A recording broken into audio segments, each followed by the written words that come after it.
చాలా interviews attend అయ్యాను, నాకు ఎక్కడ జాబ్ రాలేదు. అంటే తక్కువ మార్క్స్ వచ్చిన వాళ్ళకు కూడా వచ్చేది, నాకైతే వచ్చేది కాదు. నేను చాలా బాధపడేదాన్ని అనమాట. నాకు చిన్నప్పటి నుంచి సివిల్స్ రాయాలి అనే కోరిక ఉండేది. కేవలం దేవుడి మీద మాత్రమే ఆధారపడుతూ వచ్చానన్నమాట. చుట్టుపక్కల పరిస్థితులు చాలా భయంకరంగా ఉంటాయి. ఎలా అంటే ఎంతో మంది చాలా ఇయర్స్ నుంచి అక్కడ ప్రిపేర్ అవుతూ ఉంటారు. వీళ్ళందరినీ చూస్తుంటే ఇంతమంది ట్రై చేస్తున్నారు, వీళ్ళందరికీ రావట్లేదు. నా పరిస్థితి ఏంటి? సాఫ్ట్వేర్ జాబ్ రాలేదు, ఎంబీఏ చేశాను హెచ్వి యూనివర్సిటీలో, దాంతో పెద్ద జాబ్ ఏం రాదు. ఒక 4 years టార్గెట్ పెట్టుకున్నాను.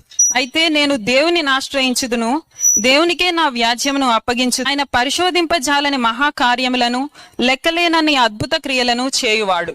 ఇది నేను ఇంటర్వ్యూకి వెళ్లే రోజు దేవుడిచ్చిన వాగ్దానము. నాకు ఉద్యోగం వచ్చినా రాకపోయినా నేను ఖచ్చితంగా దేవుని స్తుతిస్తాను. ఆశ్చర్య రీతిగా నా బీసీసీ కేటగిరీలో దేవుడు నాకు ఫస్ట్ ప్లేస్ ఇవ్వడం జరిగింది.